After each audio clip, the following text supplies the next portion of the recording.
And we're back, and this one is Cup Special, heading into Wembley for the Carabao Cup Final.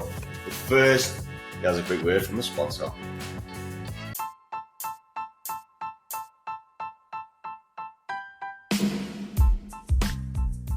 This episode is brought to you by Sword Tiling, lead tiling specialists in the Northeast, covering all aspects including commercial and domestic. They've got you covered. So head to sword_tiling on Instagram and tell them St. James's Pod sent you. We're all back for this one, the original crew. Just us four, no special guest. We're all here for the cup, but unfortunately must be recording the Athletic, is he? He's pretty booked, isn't he? If anyone didn't listen to the last episode, Jack from the Athletic couldn't make this one, unfortunately. But Titch, aka Titch. We're all here for you. Yeah. One man Titch won't be making the final after last week's, what would you call it? Calamity. Blood to the head. Calamity. Fucking hell. Complete fuck up. Western and I think we start there, boys. I think that's the hot topic of the episode. So, for those who don't know, where have you been living? Nick Pope got sent off against Liverpool. For those who don't know, you shouldn't be listening to this.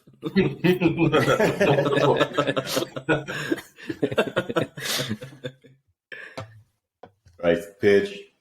I want to know your take on firstly. Should he have been coming that far out of his box? Well, we talked about it in the last pod or one before that, how he has noticed him coming out and being more active as a sweeper keeper in previous games prior to that one, and it had been working. Like, he did it a few times against Bournemouth and saved Dan Burn a few times. But that occasion just seemed like, it was needless. Like, there was enough cover. All right, Salah, with his pace could have got away, but I think we had Longstaff covering. I think at that point in the game, he should have stayed on his line and just maybe just took the chance of trying to save it from a shot. But yeah, it was just wild. Like, he never looked set. He never looked like he was in the right place to properly clear it. And then I honestly don't know what he was thinking. Like, instinct must have kicked in. That's the only thing I can think, when his hands just come falling down right in front of the ball. Like, it was just horrendous. And again, we said last week, about players that we couldn't afford to miss in the final through injury or suspension, and obviously he was right up there with the names of ones that we couldn't afford to miss. And there you go. I think we put a hex on it. That's part of the reason I didn't ask Jack to come back. So when he asked the question, he actually said outfield players, like basically saying, like, obviously Nick Pope's going to be the one that you'd miss the most. So then, he just jinxed it, and obviously he's looked quality coming out as a sweeper keeper all season. But actually, there was one before that as well where he headed it, and he wasn't that. It was that. Even that was a very shaky header, by the way. Yeah. Do you think it was the fact that we were 2-0 down that made him come like a bit more wild? No, I don't think so. I think it was just in the same situation as before. He thought he could get there. He couldn't. Salah's pace went on quick he is. I think it was just a rush of blood. It was that split-second decision. Do I header it or do I kick it? I don't know why he chose to header it. It was that low to the ground. Just even if he just hide himself into it, just to get a leg on it, just to tap it out for a throw-in, whatever. But then, I know it was obviously the stupid move was when he gathered it in his arms. And I think that it was pure just instinct that just he wouldn't have a clue where he was, what he was doing. It was just a natural reaction to just do what he can to keep it away from Salah. It was just fucking stupid. Exactly that. He knew that Salah was going to, as soon as he messed the header up, Like Salah was going to nick the ball away, and it was going to be clean through on goal, and it would have been 3-0. So, like, yeah, you're right. Instinct just kicked in, and just like, yeah. I mean, he could have tried to do a little like Phil Jones-esque, like kind of like down the old salmon, yeah, the old salmon, like, and give it some of that, but he probably would have got booted in the head, so it would have been probably worse. But just horrible. A few minutes really, because we already looked dead and buried in the game, and that just made it even worse. Doss, did you realise, like, as soon as it happened, that obviously the Bravkas Cup tied, so it's either Karius or your mate Mark? Wait, that's the thing. Like, as soon as it happens, like, you go through like the processes. You're like, right, he's gonna miss the final. Right, who's the next to come in? It's not Dubravka. Who next? Like, who the fuck we've got? So it just like it took a couple of seconds to dawn on us. I'm just like, I was gobsmacked. Like, if it went 3-0 and he didn't get sent off, happy days. Like, whatever. Like, the game was just take the loss. Anyways. Yeah, take the loss. Like, I know Nick Pope would have preferred for it to go 3-0 and him to stay on the pitch. But I couldn't believe it. I was just... It's like... I think it hit people quite bad when it happened, thinking, like, we fucked it. Like, we fucked the final. Like, Newcastle have found a way again to, like, shoot themselves in the foot. I felt sick, mate. I couldn't believe it. Like, I was watching the match, like, and obviously, like, 2-0 down, like... It's not great. We weren't playing badly. But then when the red card came out, like, and you just know, like, he's fucked up. He's just, like, had a rush of blood, like, lost his head, whatever you want to call it. Like, he's just fucked up. And it was sort of, final, we were, like, behind it, or weren't we, Doss? The way he slid out ahead of it, we were behind it. And there was no complaints for him. Oh, shit, you weren't there? When I was there? Forgot I. Ironically, I cut the match on Saturday because I was away for my dad's birthday at Holy Island. So I was away at Holy Island and Pope gets sent off. I was wondering if there's like a horrible little link there. Like, yeah. So this started him off to Rashford Island.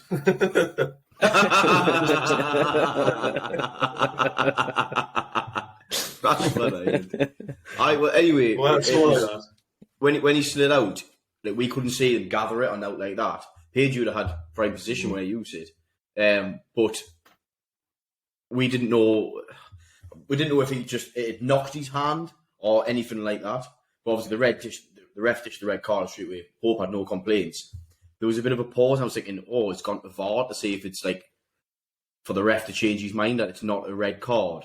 When you see it back, it's blatantly obvious. There's a few people clutching at straws on Twitter saying, there's a last man on the far side of the 18-yard box. It was a blatant red card. You couldn't not give him a red card. Yeah.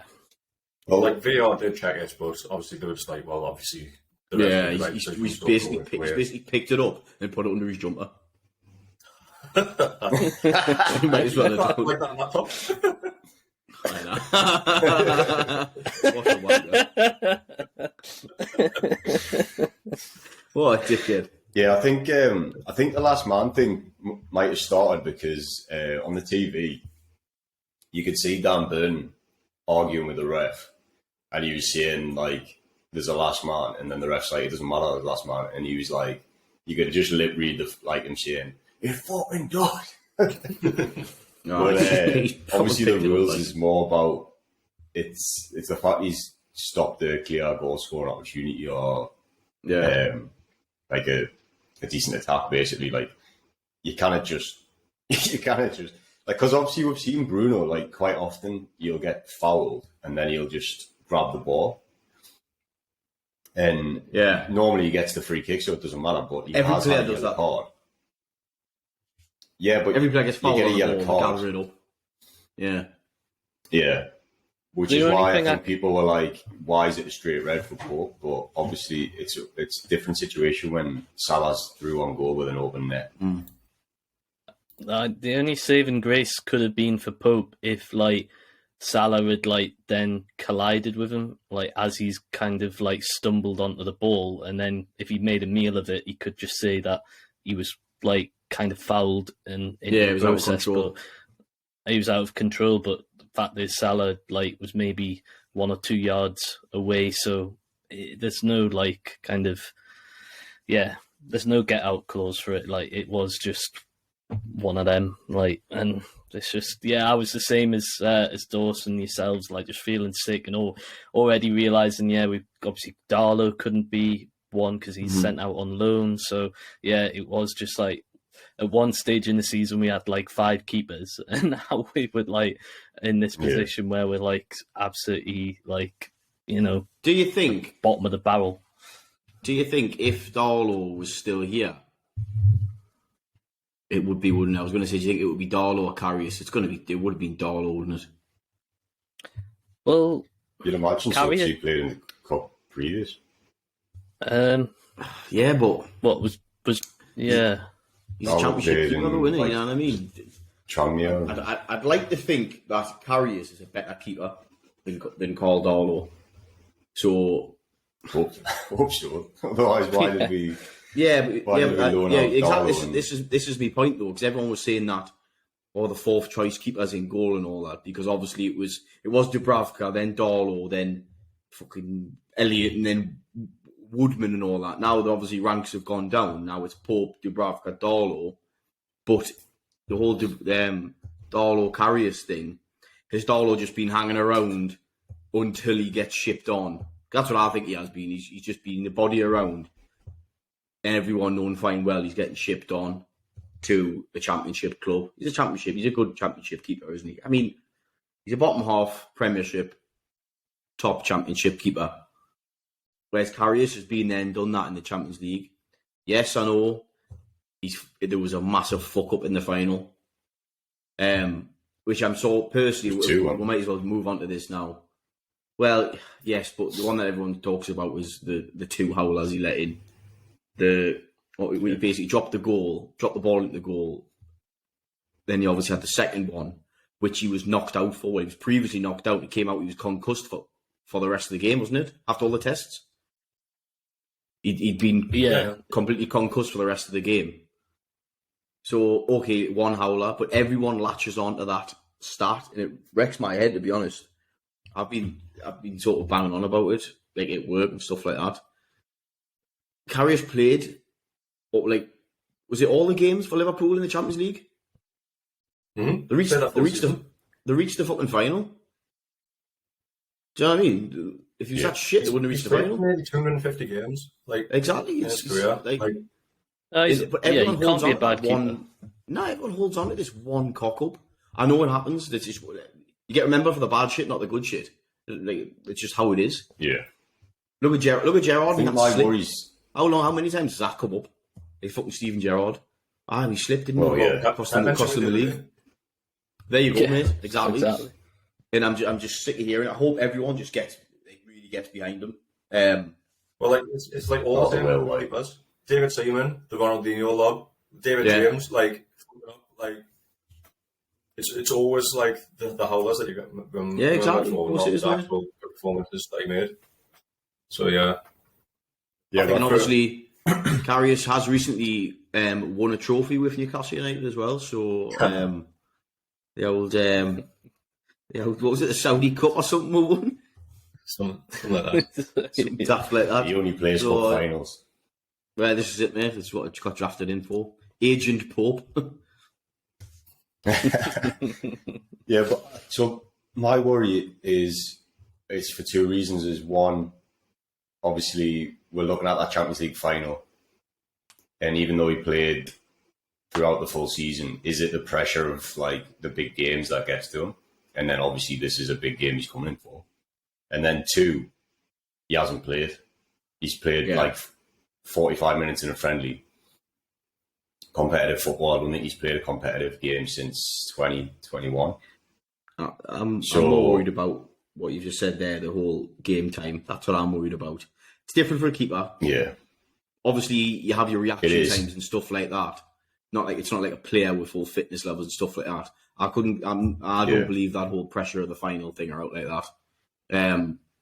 That he had the quarters, he had the semis. Like shot stopping wise, it should be fine. It's more like there's communication and relationship with defence, and like I think that'd be a massive thing. Corners. I think that'd be a huge thing that they've been working on. To be honest, I think last week. Yeah. Go on, Paige. Sorry.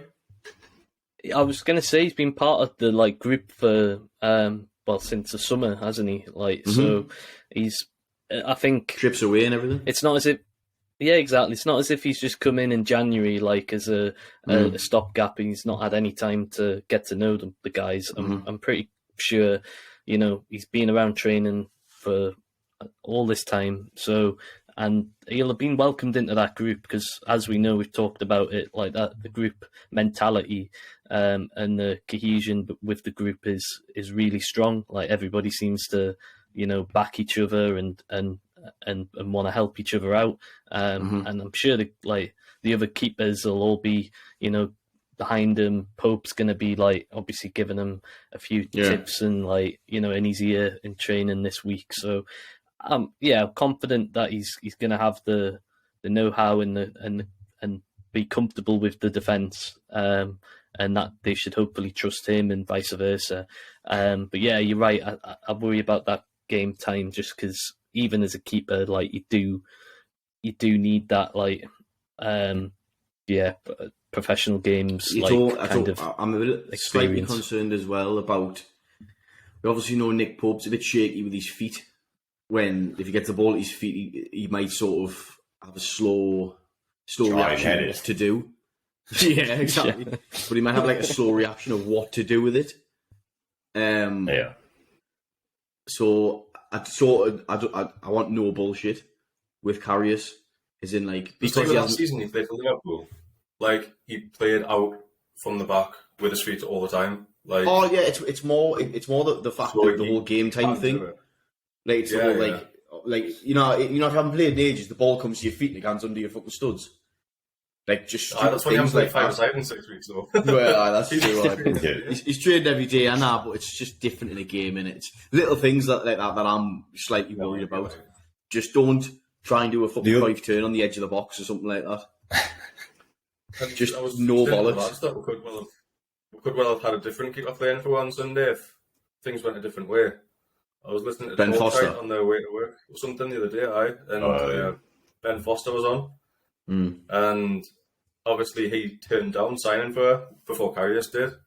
So if he signed for her, he could well have been starting on Sunday. Imagine that, man. To be fair, he's 39, 40 years old now. Him coming in from the cold, I think would be a lot worse than a. I'd rather put Mark Cozy Joe's Gillespie in goal.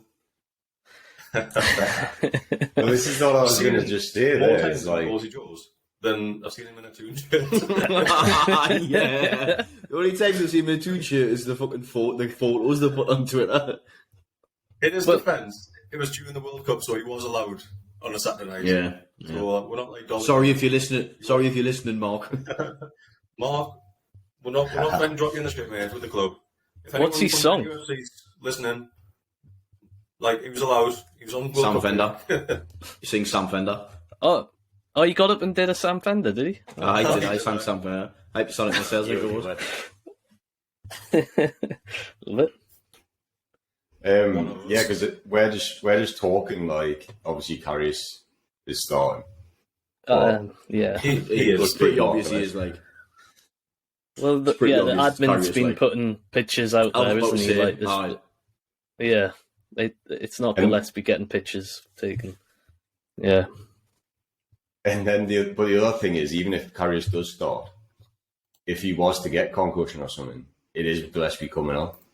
Yeah. So there is a chance he's playing in this final. Yeah, but Sean Longstaff said, mate, Gillespie's got Wembley final Wembley experience, mate. Yeah. Playing for Carlisle. Yeah, exactly. I think that was a bit clutching at straws when he said that. When it was Karius played in the Champions League and all that. Oh, Dan Burns, sorry, yeah. Karius has played in the Champions League, the top quality thing. Even Mark Gillespie's played for Carlisle at Wembley. Fucking hell. Those people fucking love Shields. To be fair though, I was going to say that there as well, because we're talking about Karius not playing with the back four, and like you can see the difference when Dubravka comes on. Like he's a different type of keeper, so obviously the back four used to Nick Pope and the way he plays it out and stuff like that. But it's a one-off game and it's at Wembley. It's like a massive pitch, so things are going to be different for both teams anyway. It's not going to be quite the same as usual, so it might not be as much of a factor if you've got like the keeper coming in and being slightly different anyway. So hopefully, I don't know if I'm clutching at straws there, but hopefully like it shouldn't be as big of a deal. And I feel like everyone will get massively behind Karius, so hopefully that will settle his nerves. To be fair, when Nick Pope got sent off, just a quick mention, when Dubravka came on, he got a lovely reception when he came on. Like, yeah, I thought which was good to see. TV. Yeah, it was good to see that. Like, I was infuriated by the commentators I was listening to though, because they were like, first thing they come out with is, oh, you know, Dubravka gets a winner's medal if Man U win the final. Right. And like, it took them ages to go, oh, but he's cup tied, so he can't play in the final. Yeah, like, you just said he's going to get a medal for Man U, so how can you not realise he's cup tied? Yeah, but this Liverpool game, did it make any of you guys feel like kind of almost like you were back home to Newcastle United? It's like, this is exactly what we were saying. Waiting for. You've been waiting for it. Like, it's been too good for too long. We were saying this is a fucking throwback a year and a half ago. This, like, we just like cheap. It feels like like the defence were like not like nowhere. But we weren't getting battered. We weren't getting battered. Well, yeah, this is true. Yeah, that's very true. Very, very true. Like, especially when we went down 10 men. Like, yeah, after they split the defence, like obviously two ridiculous passes and finishes. They split the defence in half. But apart from that, and apart from the red card, we actually played pretty well. Like, we had chances early on. Miggy had a really good chance early on. We hit the bar twice, didn't we? Yeah. Dan Burn hit it and Maxi hit it, I think, didn't he? It's just fucking luck, unfortunately. It was Maxi. Yeah. Yeah, we had better XG than Liverpool, actually. Yeah. We did. When we went down to 10 men, more the drama. We did batter them. Well, I think partly down to Liverpool going, like, taking their foot off the gas a bit with, like, the Champions League game they had this week. I think they, as soon as 2-0 and 10 men, like, I think they did, like, just put their foot off the gas, and like it was a bit. So I'm not trying to like put it down on it, like, because we were the better team after the red card, but they could have completely rolled us over. I feel like if they wanted to, and I don't know. Jurgen Klopp was pretty fuming on the sidelines. He always is, but it wasn't exactly like taking it easy. I didn't think that we were. That's why he was fuming. But I didn't think we sort of played maybe too much of a high line against the pace of their forwards. I don't want to criticise too much. We played like it all season, but when you're up against Nunes, Salah, Gakpo, players like that, fucking hell, man. I think that needs. We're about 5 yards too high, I think. Yeah, it needs to be taken into consideration that, like, well, the counter attacks, split with everything. What? Is that a good thing just before the Man U game? Because they're obviously going to be similar in the way they've got fast forwards. Yeah. And it's going to be a big pitch, Wembley. So it's like we were talking in the preview, like, obviously this is a game you don't want to get beaten because it's just before the final. You want to keep the unbeaten record. But looking at it now, do you think it's actually potentially going to work in our favour that we've just been exposed? So now we'll have worked on that all week. And there's no kind of like the method these teams that play with the fast forwards are going to try and get through. I think so. I think Eddie's like.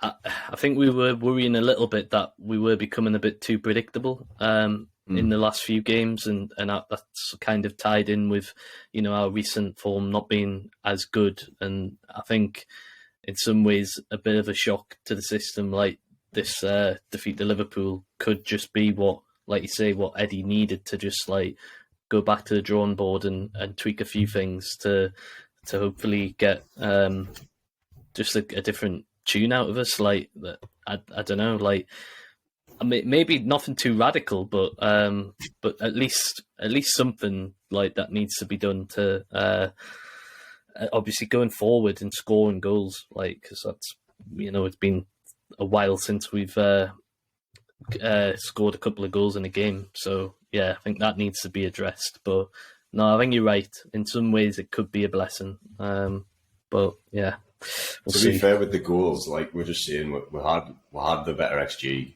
and we've had chances the last few games. It's just that we're not finishing them. We just need them to come off in the final. We keep making chances. We just need to actually bury them. Yeah. Like before Christmas, like we were scoring a lot of goals from not like high quality chances. Like Miggy, like he was scoring from left, right, and centre every game. And I think especially since like the turn of the year, we're not quite as clinical as we have been, and that's why a lot of those wins have turned to draws. We're not getting the points on the board, and we're not getting the goals, and obviously Wilson's not quite on it. We're just not quite as clinical. I don't think we're taking the season. I don't think we're taking the same risks as in shooting wise. Yeah, like I feel like were we more trying to be more clinical to keep the run going by trying to walk it into the net, get in the perfect position to make sure we score, to make sure we win, instead of like Dawes was saying before Christmas, Biggie was just cutting inside and having a dig. It didn't always go in, but it would be on target or whatever. You might get the rebound. We mentioned it in the last pod. It's like we don't seem to be having them. Even Joe Linton, I know Bruno hasn't played the last 3 games, but just have a dig, have a crack. Like Isak, remember, like Isak's two shots against Liverpool, like stand out. They were like, I wouldn't say they were walking easy chances. Little cut in and have a fucking crack. Like, ride your luck. Oh, you mean at Anfield? Yeah, Anfield. Yeah. I don't know. We mentioned it would seem to be trying to walk the ball into the goal too much, and when you come against top class defenders like your Van Dijks and stuff like that, you can't do that. Especially when Miggy's coming up against Van Dijk, he's just shoving them off the ball. Like, take a touch, have a crack.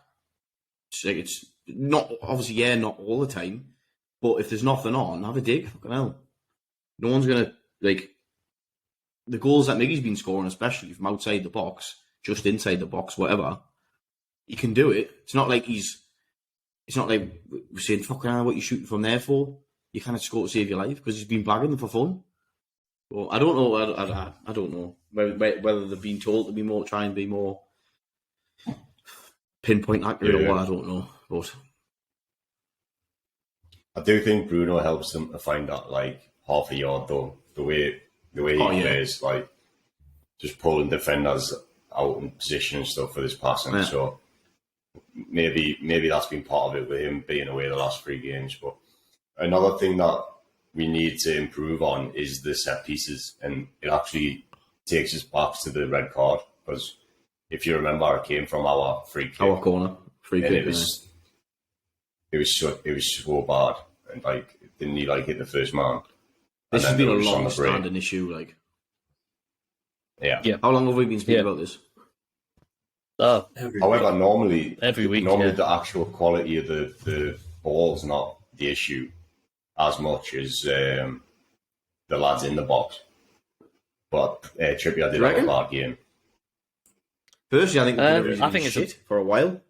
Well, they've been poor. They have been poor. I think it's a bit of both, though. Like positionally, like both defending and attacking has been off. But yeah, I'd agree though that Trippier has. I know he gets a lot of credit for a lot of his crossing, and he puts such big numbers up. But like beneath those numbers are a lot of like really shit efforts. I'd rather him put in like a couple of really decent like crosses from set pieces, like than just like loading it with the box with like loads of like crap deliveries and just stat padding, if you want to call it something. We went through a little stage of like whipping the ball right out to the back, and someone like Burn heads it straight back across the box. We seem to have stopped that now, but I don't think the balls are helping that at all, because there seem to be. Remember, we used to moan at Shelby because he put like a long floating ball in, which would give the defenders every chance in the world to get in position. Instead of whipping a fast one in, it's just a floating ball in, which we've got no chance of getting. You can't generate the power, can you? Even if you do win the header, if it's not coming in with enough pace, like exactly, you flick it in. You need like somebody like really sticking their neck into it if they're gonna score. You're right. Just a good like fast ball with a little glance and like header, but it seems like they're just dropping way too short, and it's just bad when we've been through it for too many years where we've had people who can't beat the first man. Like I could list a load of players who were criminal for that, but Trippier. I think that as well is why I'm not giving Trippier as much stick, because I think he is better than that. And he had, like, just recently, especially the Liverpool game, they weren't great, but he's way better than what we've had. Like, the amount of seasons we've gone through where almost every corner hits the first man. And you got to remember, even in the Liverpool game, Dan Burn gets his head on it, hits the ball. And then we had the massive chance with Share as well, where he probably should have went for goal, and he tries to like head it back across the ball, like edge of the. Another little thing though, when we're talking about balls in, obviously Target's back in full training now, which means I think he'll be on the bench for Wembley. He can also put a decent ball in from a corner. Yeah. I was saying that last week, we need that bit of variety as well. It makes it less predictable for the defenders. Instead of a right foot putting the ball in from both angles, you've got a left foot to whip it right in, and then someone can power the header onto it. So I for one can't wait to see Target back on the pitch myself. Mainly to give us more options on the left, because we know there's I'm worried about Sunday with Dan Burn, with some of the pace of Man United. I don't want to say it. Had a class game against Liverpool. You've got Sancho, you've got Anthony if he comes on. I know Anthony's just all fucking show. He's worse than Maxim. But some of the pace, I'm just a bit worried. Like, Dan Burn's obviously been pushing forward. Obviously, we know he scored a goal in that in the quarters, but he has got a tendency to get a nosebleed and get that high up the pitch, like.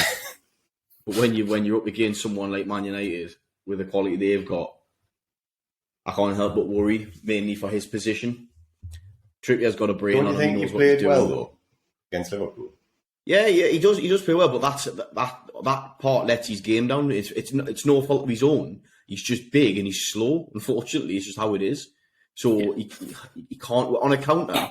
It is though. It's not against him. He's a great defender. We love him, but on a counter, he's fucked. Like, if he's in the wrong position, you might as well sit down. Like, there's only so much you can rely on, like Botman to come across and midfielders. Exactly.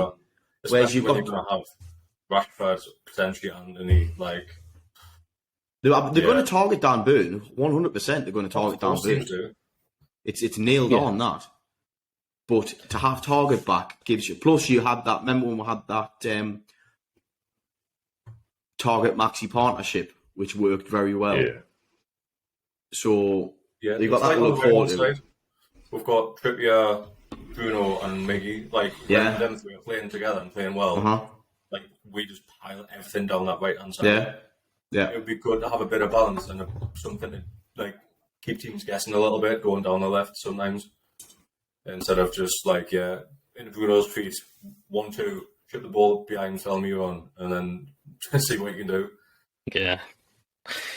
Yeah, all a bit too predictable. It's brilliant and it works, but a little bit more variety would be nice. Mm-hmm. No, let's move on to the midfield then, because, like you say, Bruno's back, and then thank God we've also got. I think you were saying, Pete, that Willock is looking like he could be in the squad. Yeah, there was a injury. rumour come out that someone went over from the training ground who had a little chat with him, no names. And he's, I mean, whether Willock's just saying this, but he said he thinks he'll be sound. Like, luckily, because again, it's another option. He won't start because he's been injured. Especially the hamstring as well. Exactly. You say that, but yeah, but he's not going to drop Maxi after the game of the probably season he's had against Liverpool.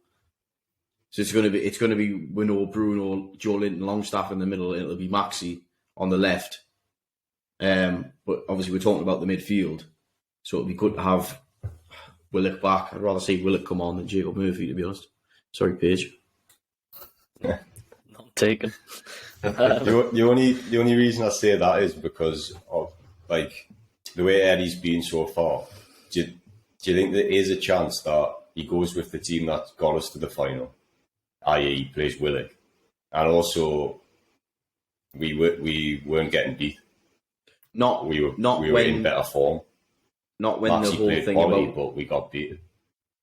When it was Eddie's came out and said it's touch and go for Willock, whether he makes it or not. I cannot see him starting him. Is That's that just mind games though? I don't know. It might well be. You could be right, but I can't see. He's not. Maxi, we spoke about this a lot. Maxi, Eddie Howe picks players on performances. Maxi played fucking brilliant. He was a player of the match against Liverpool. Maxi's not getting dropped. Unfortunately, Willock's fell out of his place purely through injury, but it's the way it goes. That's what happened to Maxi, remember? Maxi got injured, and then he lost his place.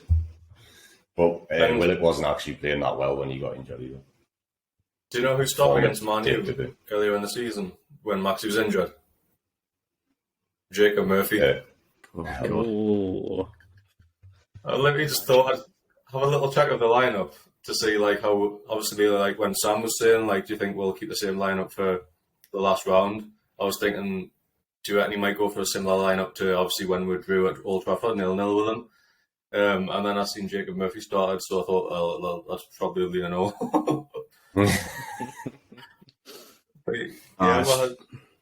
We'll have the usual back four: Trippier, Shaw, Botman, Burn, Longstaff, Bruno, Joe Linton, Miggy, Callum Wilson, and Jacob Murphy. That's what we'll have starting at Old Trafford when we got a draw, so it'd be curious to see how we do set up. So, if we just swap in Maxi for Murphy... Yeah, it potentially could be how we're set up, yeah. Bar Nick Pope, obviously. Yeah. Did anyone see Bruno's interview, by the way? Yeah, he wants to stamp his legacy on the club. Yeah, he wants to go down in the history books, doesn't he? Yeah. It was a nice interview, like... Can't wait he loves it here, doesn't he? as well. Yeah. It was interesting when he was talking about the fact he thought he was going to miss the final when he got his red, and then obviously he found out that he'd make it. But didn't he say something about like he didn't believe it till the gaffer told him, and like I'm sure he said something like Graham Jones told him he didn't believe him because he's always taking the piss. He's always taking the piss. He looks like the type. He does like that. Yeah, But yeah, we're gonna need him, aren't we? Really, Bruno v Bruno. Yeah, totally. I got me thinking there. I mean, could be a wild shout, but like, Oh, here we go. yeah, here we go. We're gonna try and get Murphy in the team. No, I'm not. I'm actually thinking, maybe I'm obviously thinking way too far ahead here, but like, if we win, like, and say Bruno, for example, is the you know, the man of the match and everything, does he then get a statue? Oh, okay. Look, the thing is, Joe Harvey hasn't got a fucking statue yet, man. Fair point, but like I'm just thinking, yeah, one of these players or the manager, like, for you know, first cup in however many years it's been, like, I don't know, that maybe that was just a wild thought that popped into my head, but I'll be calling for it. Someone give Jack a bell then, give him back on. No, that's the insight you want from me. Stat use for players. All right, moving swiftly on from that. Aye. Less said about that, the better, really. I think the other debate most fans are having is between Isak and Wilson for who starts up top. I can see both arguments. To be honest, it's going to be a tough call. I think for Eddie, and it might even go down to training this week. Is there anyone of you that have got a clear favourite to start? I want Maxi, Isak, Miggy, purely for pace. You'd start Isak. Yeah, purely for pace. I think I'm leaning towards Wilson, to be honest. But what about you two? I was going to say Wilson, but I don't know. Like, again, another wild shout. But why couldn't we maybe start Isak and Wilson? Like, play Isak off the left and Wilson through the middle, and Miggy on the right. What happens when one gets injured? We haven't got Gordon. No, I get it, but like we can just bring on a midfielder and like say Wilson got injured, bring on a centre midfielder, and then kind of just do a bit of a rejig and then move Isak. Right. And God, you're not football manager. I think you're just trying to fit like square pegs in round holes a bit, like just to get like both of them on the field.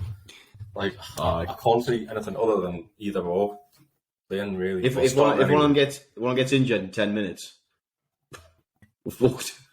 No, because then, as Paige said, then the midfielder would come on left wing to just change shape. Yeah, just reshuffle it. I get what you're saying, but for me, you want your best players in your best positions. Well, I don't know if we're like that. Yeah, true, but I don't know if like if we're 100% on Isak, like as a forward, as the Striker main forward. Yeah, because I do think he could work off at the left. We've said it, like his strength and like his toughness has sometimes been questioned, like through the middle. But you know, playing slightly, they did play well together. Wide. They did play well together. Was it Bournemouth? Well, that was a different formation again. That was like that was the two up front. That was like 4-2-4 effectively. Yeah, but what I'm saying is that they still played together, and obviously they did. That's the one game. Isak did seem to be more on the right. I think if we had Gordon, I'd happily go with that. But because we have a lack of backup, I would stay well clear of that personally. Yeah, fair enough. But I 100% get what you're saying. But the lack of depth in that position sort of makes us shit yourself, and the fact that Wilson's, as we've said, made a Weetabix. For me, going forward, like I wouldn't rule it out. Because, well, we have seen Isak play off the left a little bit, but that's when he played up top with Maxi, and Maxi went like through the middle, and he like dropped left a bit. I just think the final isn't the game to sort of test it out. Right? Wasn't that spoke about when Isak first signed that he could play on the right? Yeah, I think that was again. No, it's the left. No, it's the left because he's right-footed. Yeah, he's right-footed. Oh, so he left in and on right, the left. right. Yeah. Eddie Howe's even said he can play on the left. I thought Eddie Howe said It's something not like his that. preferred position. Yeah, I thought Eddie had said something like Isak's that. preferred positions up top. But yeah, I think when Maxi's fit, it's not really something we're doing. No, but they even talked at the start of the season about, because obviously Miggy wasn't in good form, they were talking about Maxi, Isak and Wilson as a front three. Because, again, it was before the season had started, so it was before Miggy had been in this ridiculous form. So it was trying to get the three sort of best, most talented, whatever, attacking players in the front line at the same time. So when we're talking about players, just sort of not going off subject, but when we talk about players performing at the best here, obviously there's been talk about, like, I don't know if you have talked about it, I've been talking about the lads at work, that Man United are going to be used to be playing on the big stage. They've done it, they haven't done it for 6 years or something like that. They've played the Champions League, they played in finals, obviously years ago. All their players are fucking top class, whereas ours haven't really experienced it. But I think players like Bruno, I think Maxi, Isak, I think they're going to absolutely thrive on that big stage. Maxi for one, because he loves to perform like that. Yeah. I think he's going to be in his fucking element. That's one of the reasons I'd start Wilson. So I think Wilson's like that. And I also think I'd start him to be more physical up top. Yeah. And just run his heart out, do everything he can for as long as he can, and then bring Isak on fresh later on. He did that against Man United at Old Trafford. Wilson got his weight around against the defence. He should have got a penalty, shouldn't he? Yeah. No, he did stretch them. But yeah, that's not a bad show. He's the only issue is his form, and it's like this that opportunity he had against Liverpool at the towards the end of the game. And it was, against West Ham, to be honest, it wasn't against West Ham. He put it away. Yeah. It wasn't. I don't think it was like the worst finish. It just didn't have enough power behind it, and the keeper did amazingly well to stay with his feet. Like he actually put it in the right position. But yeah, I think he's a big game player. And then I think as well, we've got players in the team like you say, Bruno for one, massively passionate. Joe Linton, but then you've got the local lads like Longstaff and Dan Burn that are going to give absolutely everything for the. They will give it everything, although try and win. I think they might. I'm more worried about them in the fact that like a rabbit in the headlights. More Sean Longstaff than Dan. Burn. I was going to say, if you've seen Dan Burn's interview, he seems proper chill about it. To be fair, he said he's relaxed, Yeah, but I think it's more Longstaff. Maybe he'll try too hard. He's a localised player at Wembley. His family are there. There's fucking 40,000 Geordies there, whatever. Will he be just trying that little bit too hard? But then again, you've got Trippier on the pitch who's been there, done that, just to settle him down. Well, I think that's going to be a massive ploy that Trippier has played in big finals. Obviously, probably the most experienced player on the pitch, and we're going to need him to help Karius out when he's feeling a bit shaky, nervous. Are you saying Karius out or help Karius out? Whichever way you want to say it. Casemiro probably has more experience in big games like this Champions League and Champions Leagues. Yeah. Oh, well, him and Varane as well. Crazy amount of experience in their side for big finals. But Sancho's obviously had plenty for Dortmund as well, though. Yeah. Yep. We could go through the whole fucking team for them, like, to be honest. Ridiculous. Yeah. You can look at the managers as well. Like the managers, Ted Orr's got more. But should we quickly throw a shout out to the game going on right now for Man U, Barca, and that they're 1 down at half time. Lewandowski penalty. So knee injuries, unfortunately. I was going to say. We need injuries. No injuries. I thought you were going to say somebody had a knee injury there. No. This game can go to extra time though, can't it? Yeah. So what needs to happen? Man U need to score. Yeah. Away goals have been scrapped, so just literally a draw. Fingers crossed. Fingers crossed for Who's have you got the team sheet up, Paige? I do, yeah. So Rashford Casemiro starts and all, didn't he? De Gea, Wan-Bissaka, Varane, Martinez, Shaw, Fred, Casemiro, Bruno, Sancho, Rashford, and Weghorst is United starting 11. So it's probably a good segue to start talking about them a little bit.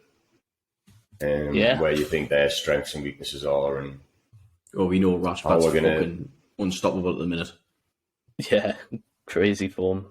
Sancho's came back. Yeah, Sancho's came back to form after his little. I think he was depressed or something, wasn't he? Suffering with a bit of depression, I think. Yeah, he's had some sort of issue. He seems to be flying. I think Ten Hag is. But you could say he's done with Man United what Eddie Howe done with us. He's just the togetherness he's brought, and it's almost like a footballing brain has gone in there and sorted it out. Yeah, it helps. You've got the tools to do it with, like. Yeah. And I think the whole getting rid of the Ronaldo circus. That was massive because I think now there's not. Yeah, really did. Man U legend. He could have just like rolled over and just let him do what he wants. Mm-hmm. But obviously, when you're refusing to come off the bench and storming down the Yeah, tunnel after fuck off, like. during games, actually, fair play, like you stood up to him, and how good have they been since? Like, probably ridiculous. the best run of form they've been on almost since Alex left. Like, yeah, it's frightening. Like, class. Oh, definitely. Players like Luke Shaw, like playing Luke Shaw centre half and making him look like a class player again, like from back to front. Yeah, they're looking really good.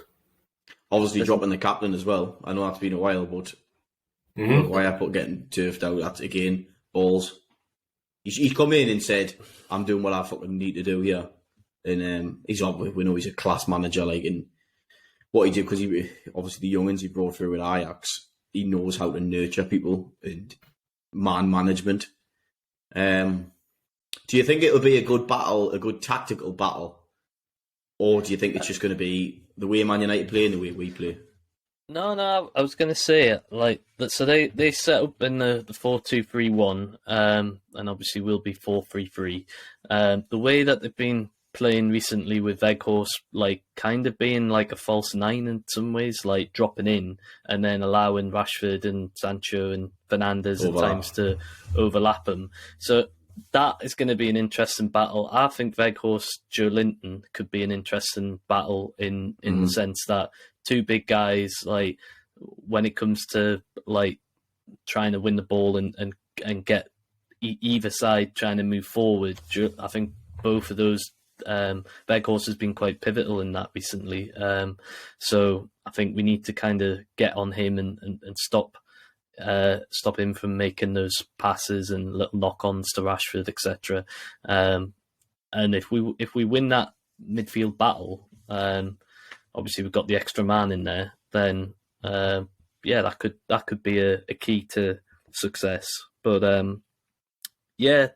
obviously we need to make sure we don't leave ourselves too exposed with the fast wingers they've got in Rashford and Sancho as well. So that kind of, again, will be a factor. But it should be, I think, a very, like, from a neutral's point of view, I could imagine they'll enjoy seeing how, like, each manager tries to get one up on each other tactically.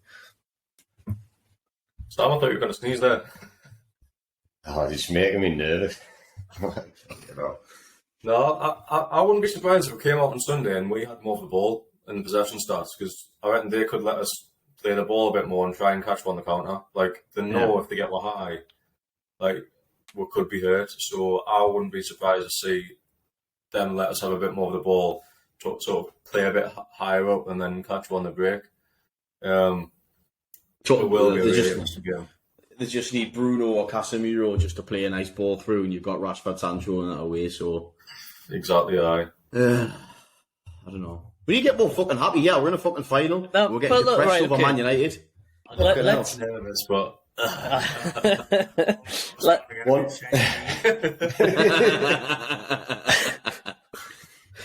thing I wanted to ask you is who do you think is going to play right back for them? Because obviously Maxi just had a quality game, so that was where I was going to try and angle a bit of positivity there.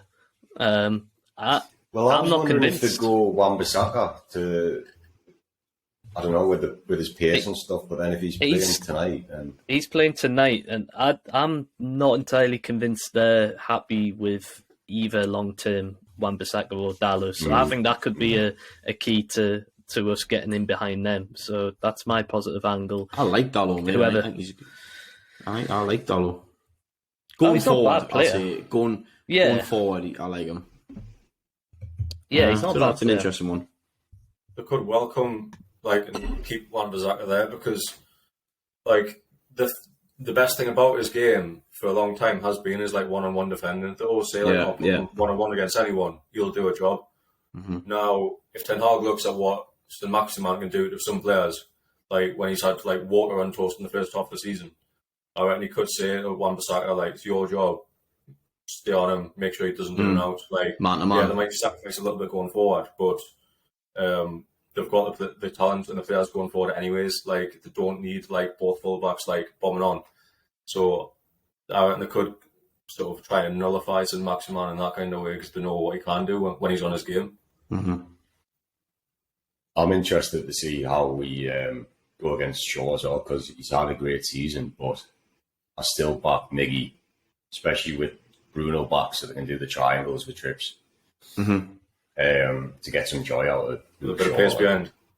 Yeah. I think they'll have been working on something very specific in the way that they play with Bruno in training. 100%. They've been working on specific moves between Bruno, whether it be Maxi and Miggy, and I really think that 100%. They've had one-on-one time with Bruno over 3 weeks to do something with him, and I hope they haven't wasted it. And they've come. Obviously, you know what Eddie's like, he's a stickler for detail. I really think that they've been working on something not different, but like just specific for this game on how to utilise Bruno and what he can do. One thing I was wondering, which is similar, is that with the set pieces, we haven't really seen like an inventive set piece for a good few matches now. Mm-hmm. And we were doing these little like things that come up with at Bournemouth and stuff, and different routines. I wonder if they've come up with one that they've been saving for the final.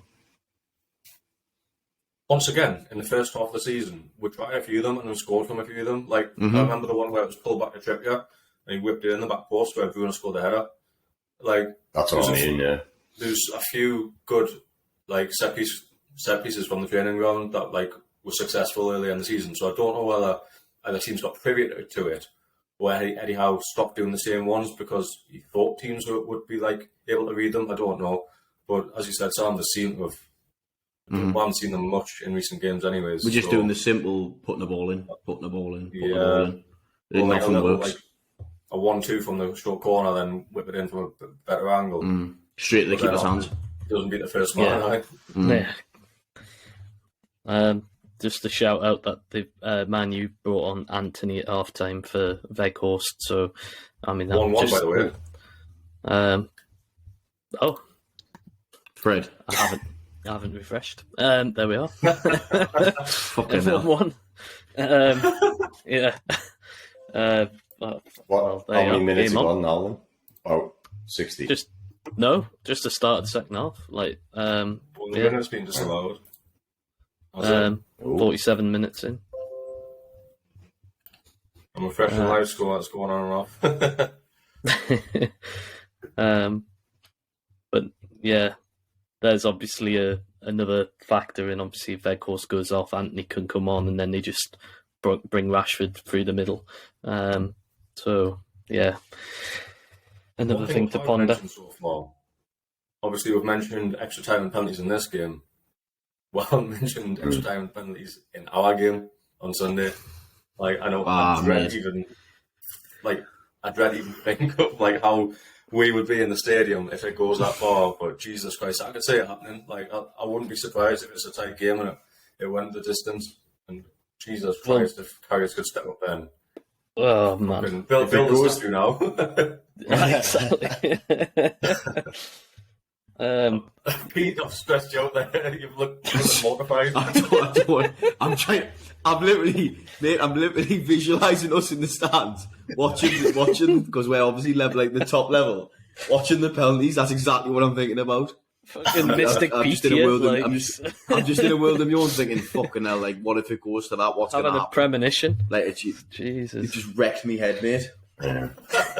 Because I was quite confident if it went to pens because we had Pope and they had De Gea.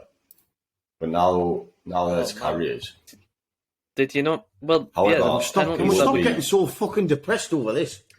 Fucking hell, mate. It would be a class redemption arc if it does go that way and Karius manages to be the one that. But if Bruno smashes his penalty over the crossbar like he did in the previous round, fuck off, man. God's sake. I had to say it though. Like, we have had a penalty shootout I forgot about it. Hey, man. Not another one. I know we won it, that one, but like, Jesus, we made our work of it. Yeah, there you are. Yeah, sure. We'll leave it at that. Let's talk about your guys' plans for the final then, because obviously all 3 years are going down to Wembley. I don't think I'm going to fucking bother anymore, mate, to be honest. Yes, we are going to Saturday morning. We've just done the drink run the day. Stocked up on the old fucking peeve. You're on the train, right? We're on the Rattler at On the 3:30, Saturday is it morning. 3:45? Something like that. Yeah. What, on Saturday? Get into Saturday. Get into King's Cross about 6 o'clock, something like that. Straight to Paddington, dump the bags, straight to Trafalgar. Let's go. Meeting the boys down there. The rest of the lads are on the 12 o'clock train, so we'll meet them in Trafalgar. Get absolutely steamballed, and then find our way back to the hotel, mate. Ready to get back on it Sunday morning. Aye, that's where we're going. To a hotel. What time's your entry on Sunday? Just talk about this. 3 o'clock, I think. 3 o'clock, something like that. Yeah. We'll be down Wembley fairly early doors, I think. I don't know what spoke to a few of the Macans at work, and they've been telling me sort of what they do when they go down and where to go, this and that. So, obviously Trafalgar Square Saturday night, whatever.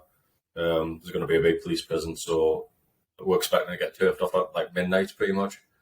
Head back to the digs, and then see. We haven't really made plans for the Sunday morning yet. I don't know what Toon fans really need to be doing. Whether they'll head down to the fan zone, which is near Wembley, whether they'll go to around Trafalgar Square or something for a bit, or just local bars.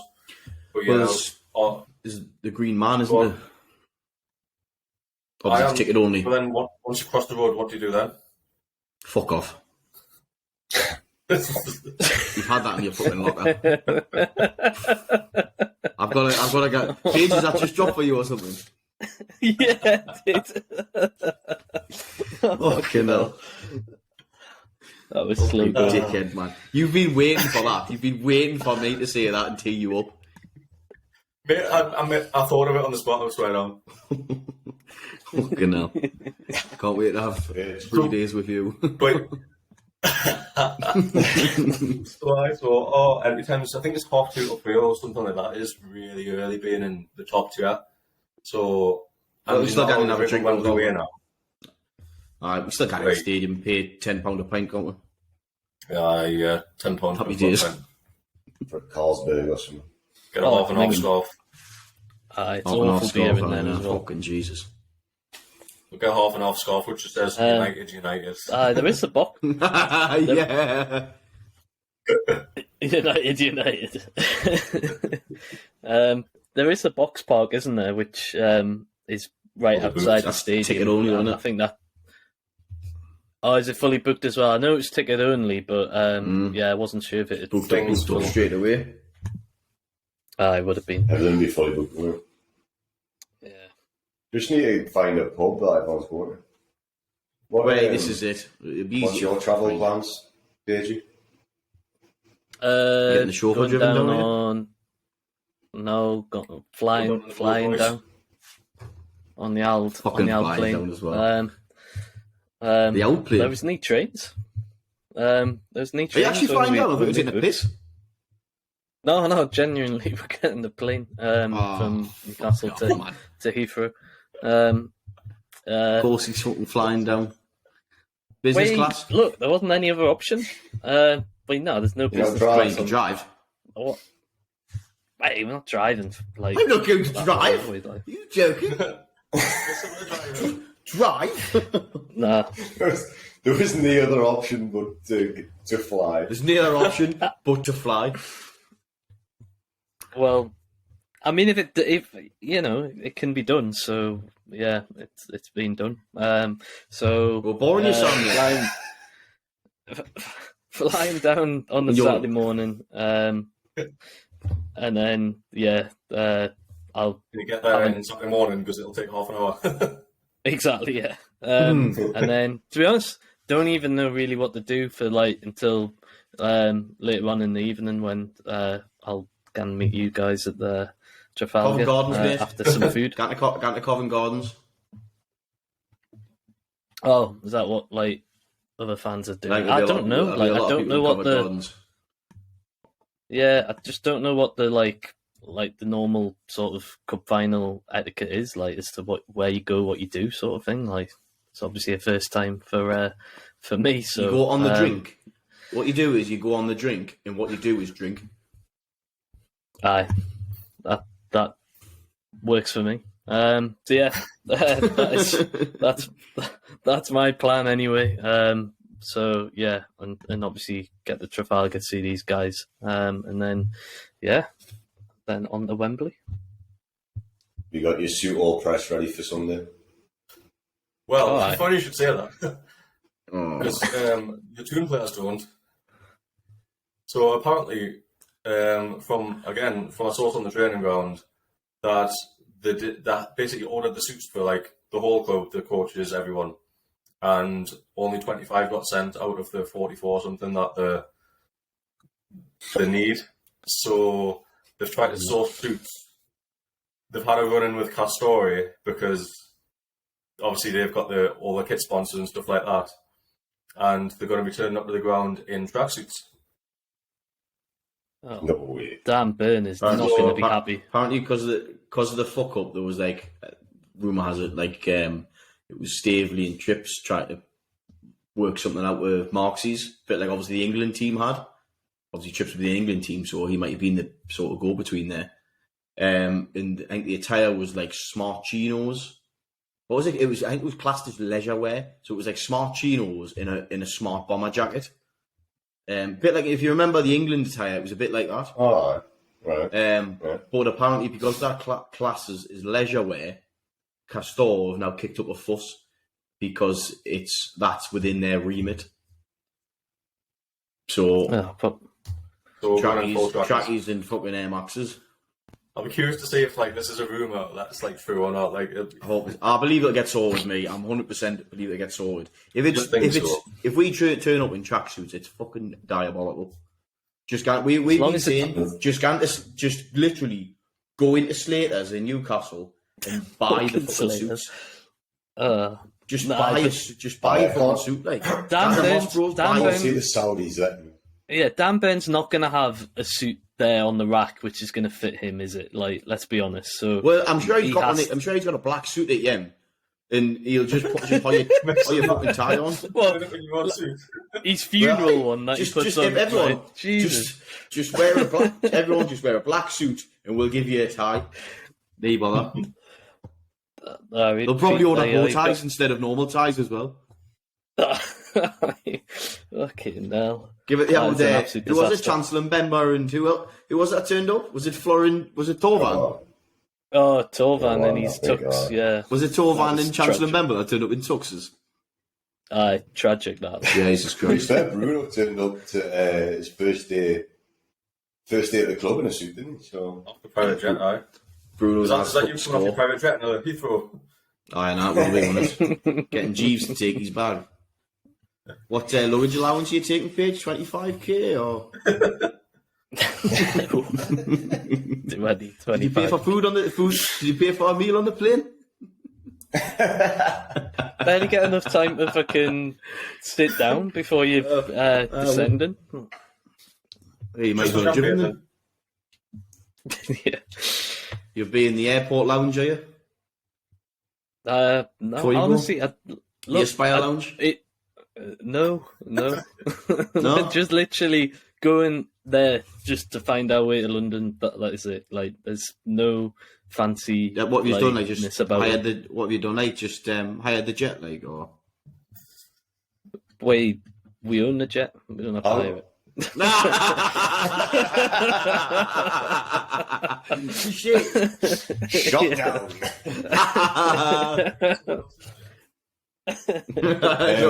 We've got our own. Yeah. Where's your digs compared to Heathrow though? Surely that's going to take you ages to get once you're on the other side. Now where Heathrow is. We'll have to get the tube from Heathrow to where we are. Like, but it won't take that long. And the flight back on the Monday's not till like 10, so even if we are feeling a bit ropey, we'll be alright. I watch him back at 12, like. Over like 8 o'clock. I wouldn't fancy that. You only have to be there 5 minutes before for a private. True. Yeah, exactly. Walk You straight just up. get driven straight onto the runway. Nah, helicopter, man. Just drops on top of the hotel and then just like takes us there. That's what you'll be doing when we win the cup. Hey!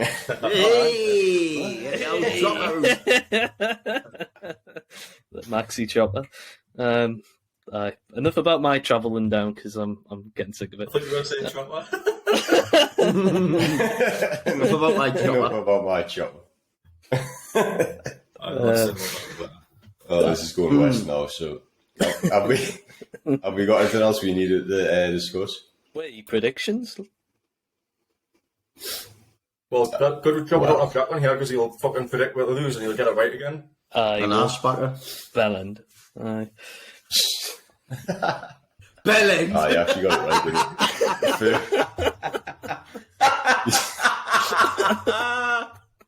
Bellend!